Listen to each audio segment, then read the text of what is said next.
She filed to upgrade. Called my garage work worthless. I signed everything without a fight. Months later, she discovered I'd sold my worthless patent for $85 million. Her lawyer turned white first. Then she did. Should have asked questions. Rhonda. My name is Dalton Briggs. I'm 47 years old, and I've been an engineer for 23 years. Married for 19 of those years to a woman who once told me I had kind eyes and steady hands. Rhonda used to say those were the things that mattered. Turns out, they didn't matter as much as a premium gym membership and a man who drove a car with his last name on the dealership. The morning she served me papers, I was drinking coffee at her kitchen table. Same spot I'd sat for nearly 2 decades. Same chipped mug with a faded college logo. Same view of the backyard where I'd build a workshop that Rhonda called Dalton's Cave of Mediocrity whenever her book club friends asked about it. She walked in wearing a gray dress I'd never seen before. Heels that made her 3 inches taller. Hair done up like she had somewhere important to be. I'm filing to upgrade, Rhonda said, sliding a manila folder across the table. Not, I want a divorce. Not, we need to talk. Upgrade. Like I was outdated software she was uninstalling. I didn't say anything at first. Just looked at the papers, noticed her signature already on the bottom line, pen sitting on top like an invitation. You can keep the house, she continued, pouring herself lemon water from the pitcher she always kept in the fridge. I'll take the condo downtown and the Lexus. Clean break. No drama. Clean break.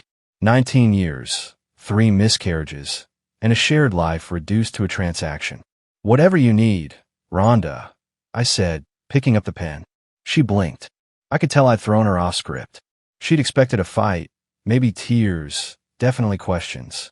Instead, I signed my name on every line that needed signing, dated it, and slid the folder back across the table.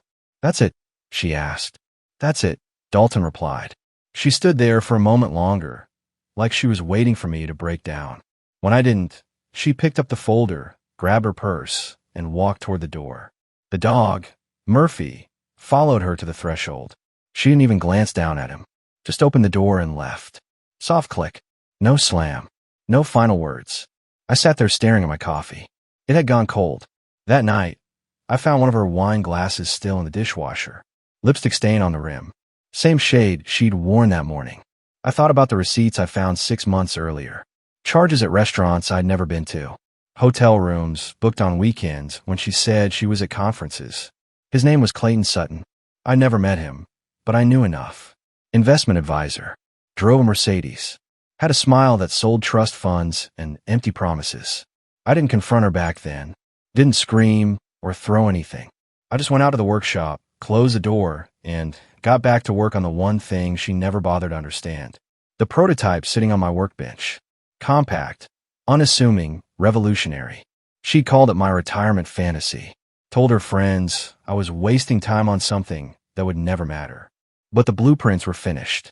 The trust was ironclad. And my attorney, a former military man with a sharp mind and sharper instincts, had made sure every asset was protected. I didn't leave Rhonda because she cheated. I left because I'd already been gone for years. She just didn't notice until it was too late. Rhonda used to call it Dalton's junkyard. My workshop. The place where I spent nights and weekends for the past 11 years. She never stepped foot inside. Not once. Said it smelled like burnt metal and broken dreams. Truth was, it smelled like progress. The workshop sat behind our house, converted from an old storage shed I'd renovated myself back in 2014. Insulated walls, proper ventilation, workbenches I'd built by hand. Nothing fancy, but functional. Everything I needed. The device sitting on the center bench didn't look like much. About the size of a microwave, gray polymer casing, handful of indicator lights on the front panel. But inside that unassuming box was something that would change transplant medicine forever. A biocompatible polymer matrix capable of 3D printing functional human organs. I started working on it during my master's program, back when Rhonda still pretended to care about my research. The concept was simple. Create a material that could replicate human tissue at the cellular level, print it layer by layer, integrate it with a patient's existing biology without rejection. Simple concept. 15 years of execution. The breakthrough came 3 years ago. I'd been testing polymer combinations, trying to find the right balance of flexibility and structural integrity. Failed over 200 times.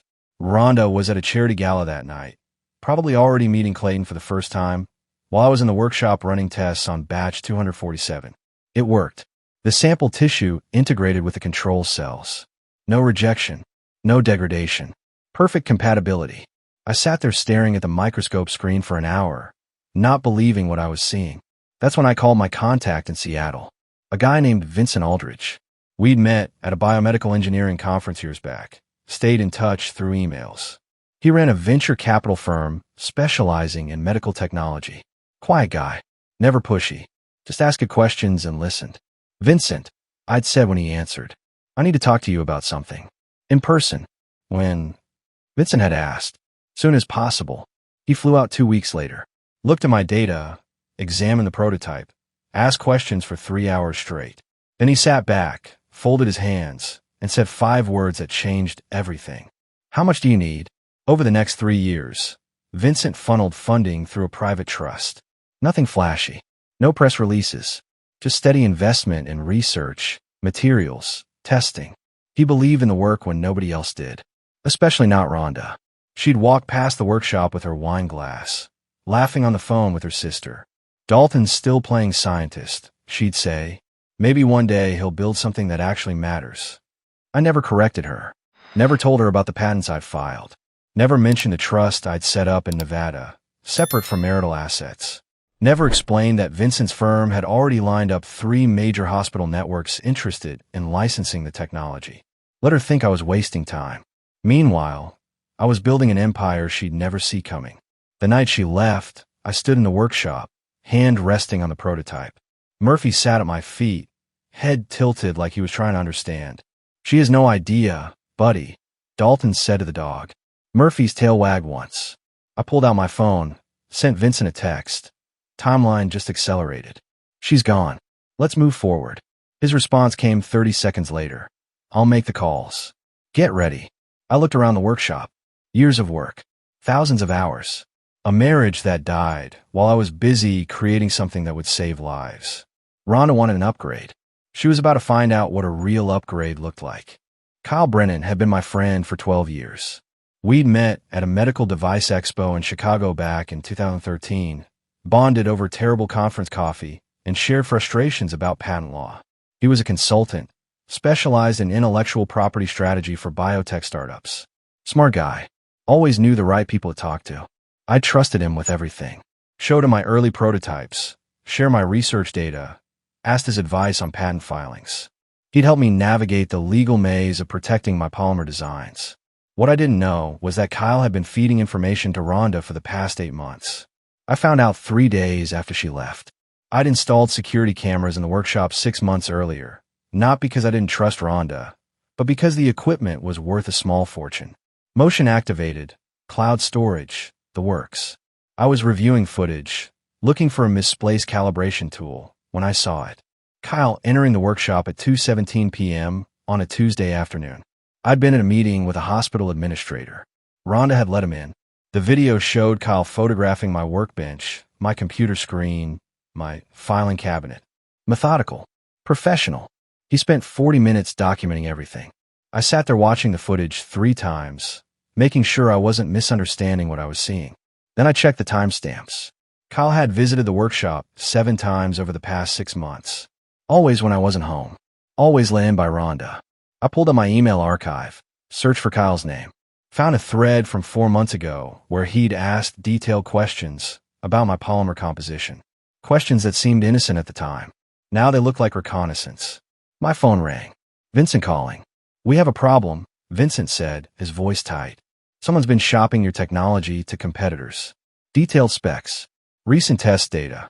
Kyle Brennan, Dalton said. You know, Vincent asked. Just figure it out. He's been accessing my workshop. Rhonda's been helping him. Silence on the other end. Then Vincent spoke, his tone cold and calculated. Don't confront him. Don't let him know you know. We're going to need evidence for the lawsuit. Can you secure your workshop? Vincent asked. Already done. Cameras caught everything. Good. Send me the footage. I'll have our attorneys start building a case. And Dalton, change all your access codes. Move the real prototype somewhere safe. I'd already moved it. The device sitting on my workbench now was a dummy unit. Looked identical, but the internal components were worthless knockoffs.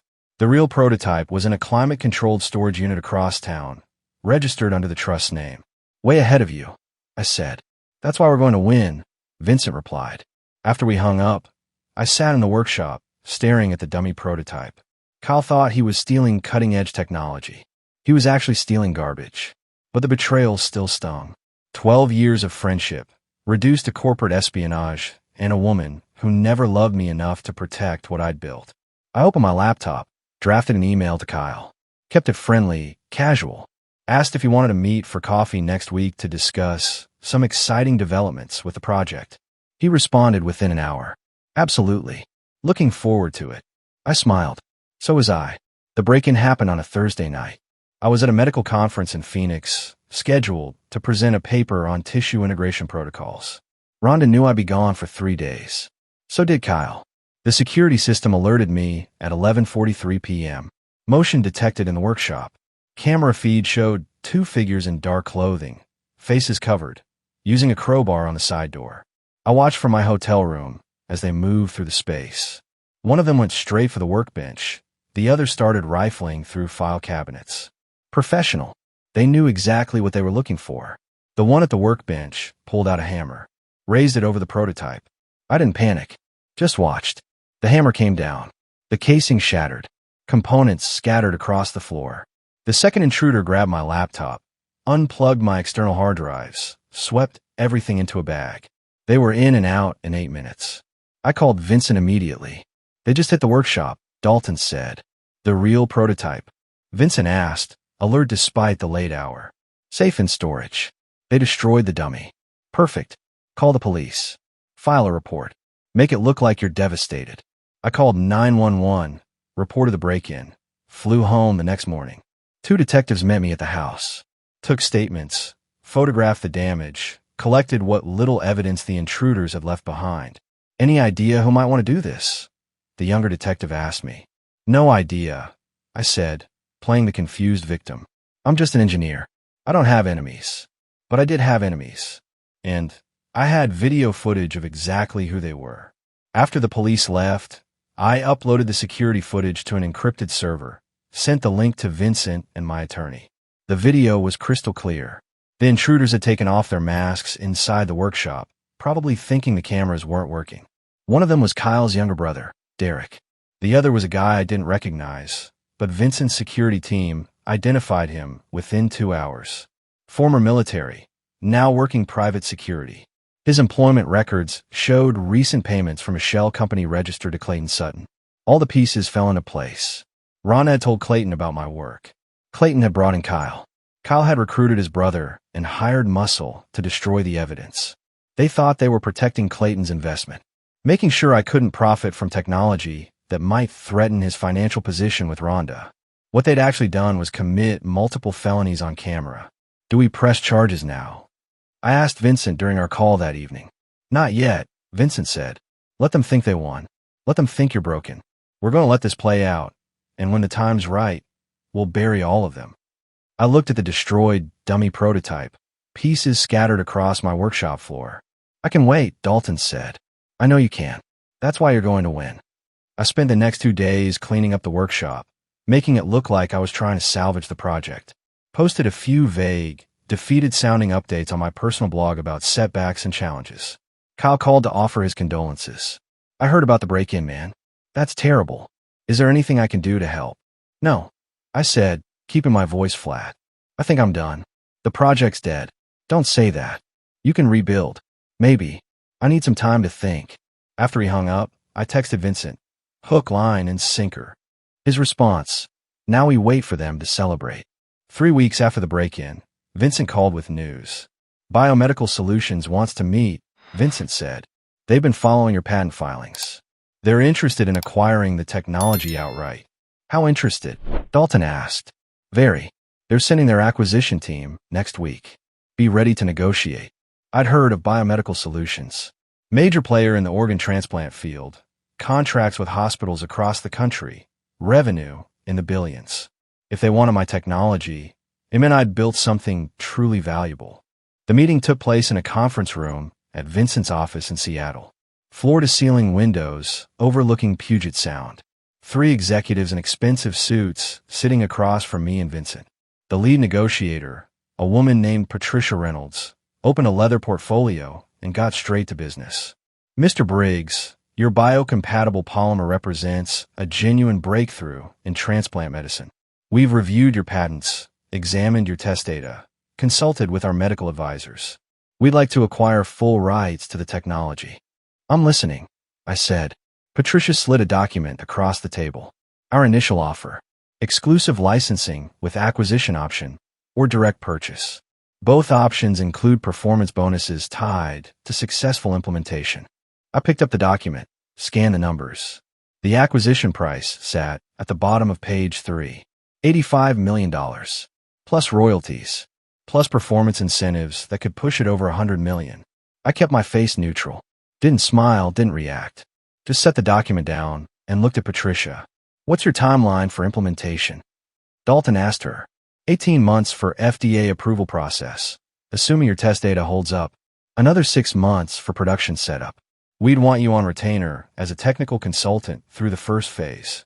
And the technology would be used exclusively for medical applications. No defense contracts, no private sector misuse. Patricia nodded. Strictly medical. Our contracts are with hospital networks and transplant centers. That's our core business. I looked at Vincent. He gave a slight nod. Give me 72 hours to review with my attorney, I said. If the terms hold up, we have a deal. Patricia smiled. We'll await your response. After they left, Vincent poured 2 glasses of whiskey, handed me one. $85 million, Vincent said. Not bad for a workshop project. It was never just a workshop project, I replied. I know. That's why I invested. Rhonda never understood what she was walking away from. I thought about that. About the years I'd spent building something meaningful while my marriage dissolved. About Rhonda planning her upgrade with Clayton, counting assets, dividing property, never once asking about the real value sitting in my workshop. She'll find out soon enough, Dalton said. When do you want to make it public? Vincent asked me. After the papers are signed. After the money's transferred. After there's nothing she can do to claim a piece of it. Vincent raised his glass. To patience. We drank. 3 days later, after my attorney confirmed every clause was airtight, I signed the acquisition agreement. The money hit the trust account 48 hours after that. $85 million. Secured, protected, completely separate from any marital claims. I was standing in my workshop when the transfer notification came through. Same space where I'd spent 11 years building, testing, failing, succeeding. Murphy sat at my feet, tail wagging. We did it, buddy, I said to the dog. I didn't celebrate, didn't call anyone, just stood there in the quiet, feeling the weight of everything I'd accomplished finally settling into reality. Rhonda had won an upgrade. She'd gotten Clayton's leased lifestyle and empty promises. I'd gotten freedom and vindication. The publicity embargo would last 6 months. Standard practice for acquisitions of this size. Biomedical Solutions wanted time to secure their supply chain and finalize FDA paperwork before going public. 6 months. That's how long Rhonda had before her world turned upside down. I could wait. I kept my life exactly the same. Same truck, same house, same routine. Mowed the lawn every Saturday morning. Took Murphy for walks. Bought coffee at the same diner I'd been going to for years. Nothing changed on the outside because I wanted it that way. Rhonda moved into her downtown condo with Clayton. I saw the Instagram posts. Her feed became a highlight reel of upgraded living. Rooftop brunches, wine tastings, weekend trips to Napa Valley. One post showed her holding a champagne glass, caption reading, "Finally living the life I deserve." Clayton stood behind her, hand on her shoulder, smiling that investment advisor smile. I scrolled past without reacting. 2 months after the divorce was finalized, I ran into them at a farmer's market downtown. I was buying vegetables for dinner. They were browsing artisanal cheese like it was performance art. Rhonda saw me first. Her smile faltered for half a second before snapping back into place. "Dalton," she said, her voice overly cheerful. "How are you?" "Good," I said, keeping it simple. "You?" "Wonderful. We just got back from Sonoma." Clayton surprised me with a wine country getaway. Clayton extended his hand. I shook it. Firm grip, practice confidence. Good to see you, Dalton, Clayton said to me. Rhonda's told me a lot about you. I'm sure she has, I replied. An awkward pause settled between us. Rhonda adjusted her sunglasses, the designer kind that cost more than my monthly grocery bill. Still working on your little project? She asked, the condescension barely hidden. Not anymore, I said. Had some setbacks. Took a break from it. Her expression shifted to something that looked like vindication. Oh, I'm sorry to hear that. But honestly, maybe it's for the best. You can focus on other things now. Maybe, Dalton said. Clayton checked his watch. We should get going, babe. Reservations at noon. They walked away hand in hand. Rhonda glanced back once, that same superior smile on her face. The look that said she'd made the right choice, upgraded successfully, left the boring engineer behind. I bought my vegetables and went home. That evening, I got a text from Kyle. First time he'd reached out since the break-in. Hey man, heard you gave up on the polymer project. Probably smart. These things rarely pan out. Want to grab coffee sometime? I stared at the message for a long moment. Kyle thought he'd won. Thought the sabotage had worked. Thought I was defeated. Sure, I texted back. Let's catch up soon. I set my phone down, looked at Murphy sleeping on his bed. For months until the embargo lifted. For months until the acquisition went public. For months until everyone who dismissed me, betrayed me, underestimated me, would see exactly what I'd built. I could be patient a little longer. The divorce attorney had called that morning. Final paperwork was processed. Rhonda got the condo, the Lexus, and half the contents of our joint savings account. About $40,000 total. I'd signed everything without argument. Let her think she'd gotten a fair split. She had no idea the real assets were sitting in a trust she didn't know existed, protected by legal structures she'd never thought to question. My attorney had asked if I wanted to contest anything. I told him no. Let her have it all. It was pocket change compared to what was coming. Some battles you win by not fighting. You win by being smarter, more patient, more strategic. Rhonda thought she'd won because she'd gotten what she asked for. I'd won because she'd never known what to ask for. 6 months passed like a hell breath. Then the embargo lifted. The press release went out on a Tuesday morning. Biomedical Solutions announced the acquisition of revolutionary biocompatible polymer technology for organ transplant applications from independent researcher Dalton Briggs. The headline hit every major medical journal and tech news site within an hour. Breakthrough in transplant medicine. Engineers garage invention cells for $85 million. Rhonda and Clayton were at brunch when her phone lit up. Some upscale place downtown with bottomless mimosas and overpriced eggs. She posted a story that morning. Tuesday vibes with my love. Her friend Sarah sent the link. OMG, isn't this your ex? Rhonda opened the article. Saw my photo. Same flannel shirt she used to mock. Same workshop she called a junkyard. The article detailed everything. The polymer technology. The 11 years of development. The hospital networks already lined up for implementation. The $85 million acquisition price. Her mimosa glass slipped from her fingers, shattered against the marble floor. Champagne and orange juice spread across white tile. The entire restaurant turned to look.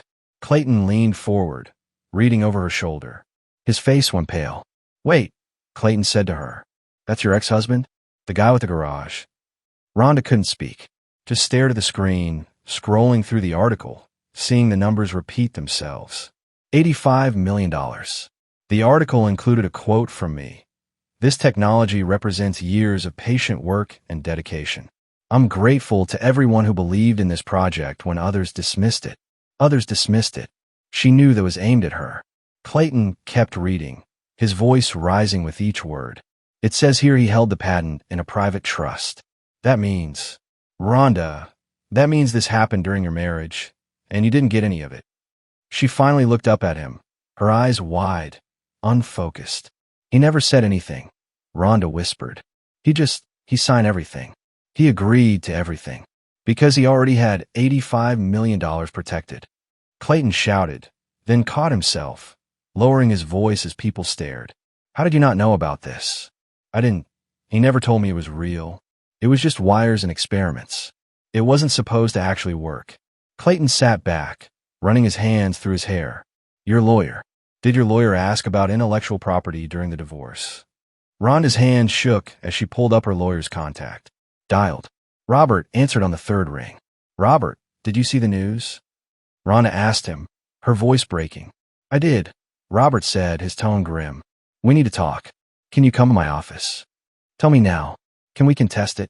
Can we get a share? Silence on the other end. Then Robert spoke slowly, carefully. Rhonda, you signed a no contest clause. You waived any claim to future earnings from unlisted assets. The trust was registered before the divorce was filed. The patent was filed separately from marital assets. It's completely legal and completely protected. But $85 million, Robert. I understand. But unless he listed that technology as a marital asset during disclosure, which he clearly didn't, you have zero legal claim. He played this perfectly. I'm sorry. The line went dead. Rhonda sat frozen, phone in hand, the reality crashing over her like a wave. She'd walked away thinking she'd gotten the better deal. The condo, the car, the freedom. He'd let her take it all because it was nothing compared to what he protected. Clayton stood up. I need some air. Don't leave, Rhonda said, reaching for his hand. He pulled away.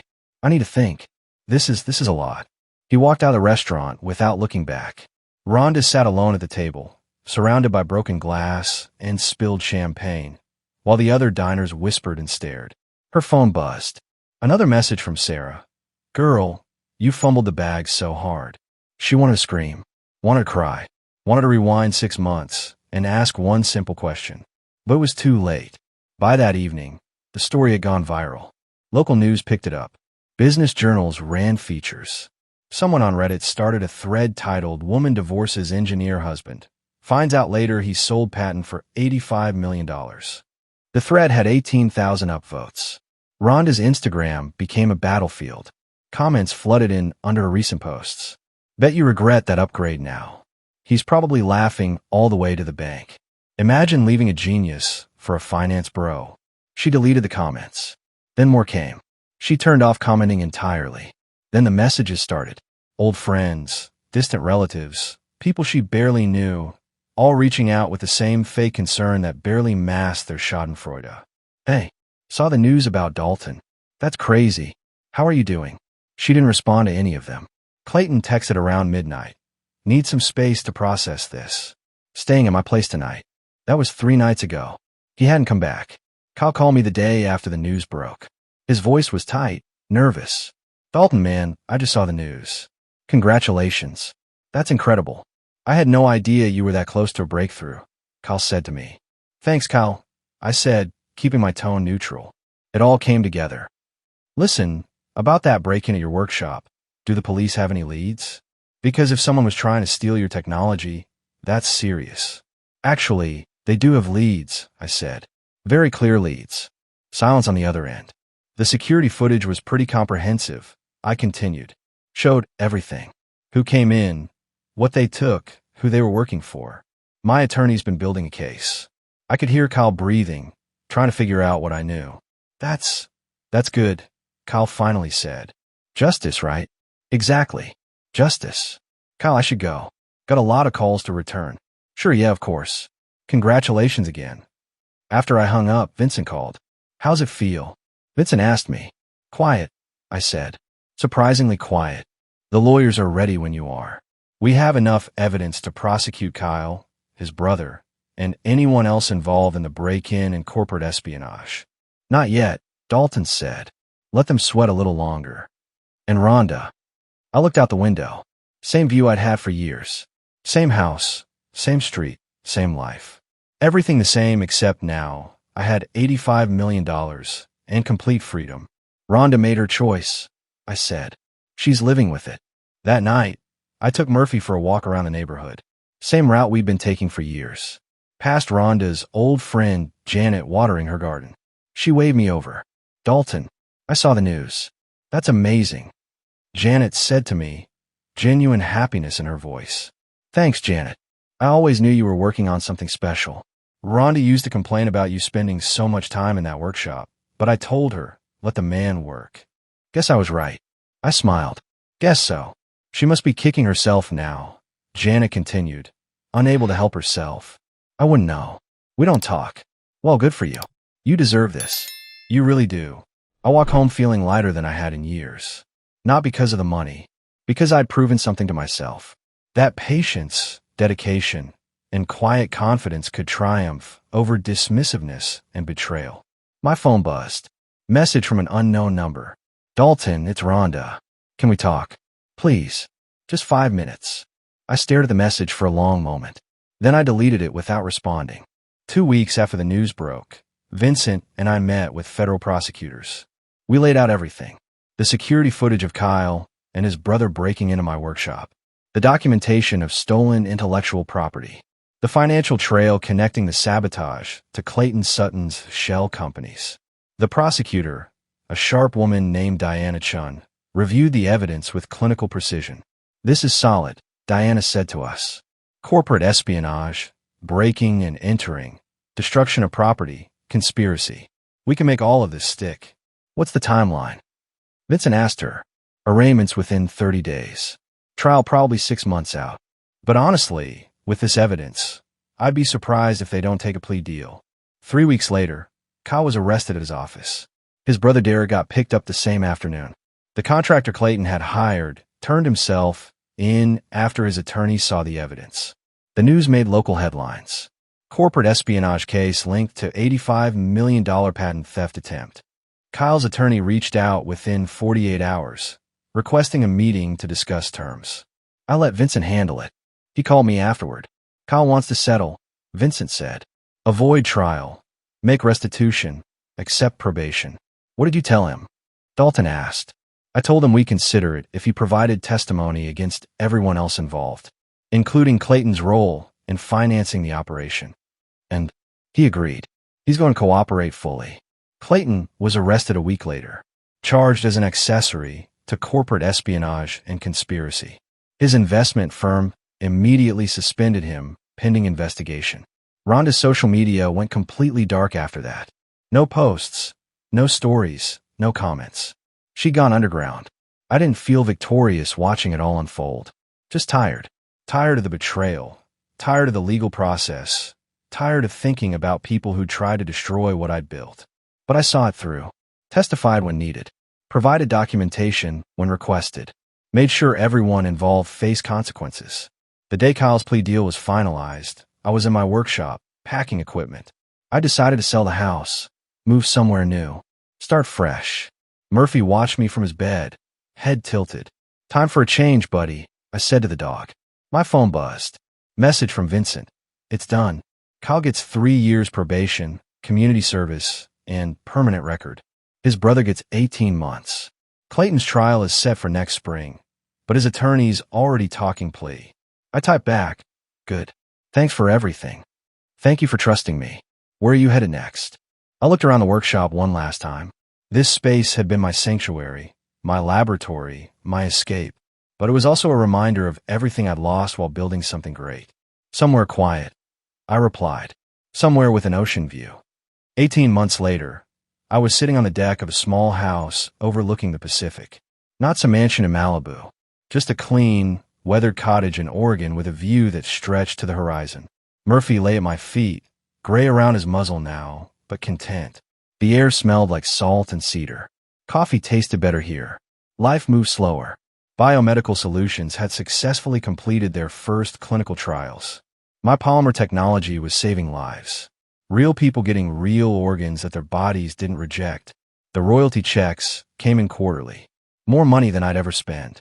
I donated $30 million to cancer research and children's hospitals. Set up scholarships for engineering students. Funded 3 startup medical technology companies run by people who reminded me of my younger self. The money felt better going out than it ever felt coming in. A young woman from the local university had come by that morning to interview me for a documentary about innovation. She'd asked the question everyone eventually asked. Did it feel good? Proving everyone wrong, she'd asked me. I'd thought about it for a long moment, watching a seagull dive for fish in the surf. I wasn't trying to prove anyone wrong, Dalton had said. I was proving myself right. There's a difference. She nodded, written that down, then asked, Do you have any regrets? Just one. I wish I'd left sooner. Saved myself some years of being dismissed by someone who never valued what I was building. What about your ex-wife? Do you ever hear from her? No, and that's how I prefer it. After she left, I sat alone on the deck, coffee cooling in my hand. I'd heard through mutual acquaintances that Rhonda and Clayton had split. He'd moved to Texas after his plea deal, trying to rebuild his reputation. She'd moved back in with her sister, working some administrative job, living quietly. I didn't feel satisfaction hearing it. Didn't feel anything, really. She was a chapter I'd closed. My phone rang. Vincent calling. How's retirement? Vincent asked me. Peaceful. You should try it. Maybe someday. Listen, there's a researcher in Boston working on synthetic bone tissue. Brilliant work, needs funding. Thought you might be interested. Send me the details. I'll take a look. After we hung up, I stood, stretched, walked down to the beach. Murphy followed slowly, his arthritis slowing him down, but not stopping him. The waves rolled in, steady and inevitable, erasing footprints like they'd never existed. I'd spent 19 years married to someone who'd never seen my value. Spent 11 years building something she dismissed as a waste of time. Spent 6 months watching her realize what she'd lost. And now I was here. Free. Successful. At peace. Sometimes the best revenge isn't revenge at all. It's building a life so fulfilling that the people who left it become irrelevant to the outcome. I threw a piece of driftwood into the surf. Murphy watched it disappear into the waves, tail wagging once. Good boy, I said. We turned and walked back toward the house, leaving the ocean to erase our footprints behind us.